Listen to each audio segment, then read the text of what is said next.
cried after the Vegas shooting. He's from Vegas. Did he cry recently? Was it the school shooting? Yeah. But that was brutal. She's fucking. The girl that I go out with was there that night, and she was at the Trop, and all the people came running down into the Trop. Oh, Jesus. You know? So New Year's Eve, I'm with the her. Vegas shooting. Yeah. And people, they had to stay there for a couple hours. They had everything under lockdown because they didn't know who had guns and who didn't. They didn't know if it was one person or 50 people. Right. And she's at the Trop, and she got kind of traumatized by it. So New Year's Eve, we're walking outside, and all of a sudden she starts shaking, and she was having an anxiety attack, about being in a crowd. So I was just fucking her, trying to make her laugh. I said, no, don't worry about it. And then the fireworks. I said, all I really care about is fireworks. And you took that away from me because of your selfish feelings, but I got her laughing anyway. Yeah. The fucking, the volume of them. It seems like every couple months there's a new one. Remember when Columbine, we thought this is terrible and this won't happen again? It's like there's so many now, you get used to it, which is sad. Yeah, it's fucking crazy. And I don't know what the answer is, I don't know if it's tighter gun control. I don't know if that would stop them because it would just make it more difficult to get guns, but would that be enough? I mean, but we're not doing anything. Well, I think we got to try something. I don't know what to do. I mean, and there's also the number of people that are on psychiatric medication. It's fucking crazy. Well, I think that for the M15s or whatever they are, they shouldn't be sold. They shouldn't be. I mean, you really need that to kill a pheasant. It's not a hunting gun, really. The guy who designed them said he made it for war. Yeah, the real guns for hunting are usually bolt action rifles, which means you have a round, you have usually 2 or 3 in the magazine, you have a couple or one in the chamber, you put it in there, you lock it in place, you clamp it down, and you fire a shot, and then you have to bolt it again, you have to use the action again, the shell pops out and another one goes in, bolt that down, and then you get another shot. It's a very slow thing. Yeah, like it takes a couple of seconds. Modern day musket. Whereas these ARs, you're like, tack, tack, tack, tack, tack. Oh, man. Or with the bump stocks, apparently the president wants to ban bump stocks. What a bump stock is, it's a stock where you pull back on it, and apparently you push forward and pull back at the same time. I might be fucking this up. But the thing is, the stock makes the trigger go like that, where it's almost like an automatic weapon.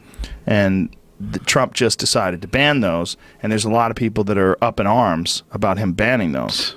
Like the gun rights people don't want to lose anything. They don't want to lose any rights. Right. They don't want to lose any fucking crazy ass weapons. They think that any slip is eventually going to lead to them getting their guns taken away. Like I follow a bunch of NRA people and gun people on Twitter and Nobody's Instagram. going to take their guns away. They think they are. They think they are.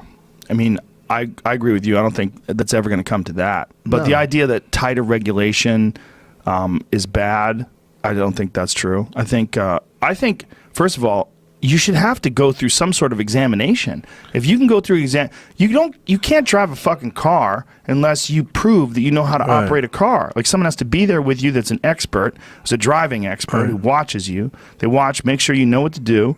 What do you do here at this light? Do you know how to hit the brakes? Do you stop perfectly? Do you look left and right before you turn? All that shit is super important if you want to drive. How the fuck is it not super important if you operate a goddamn firearm?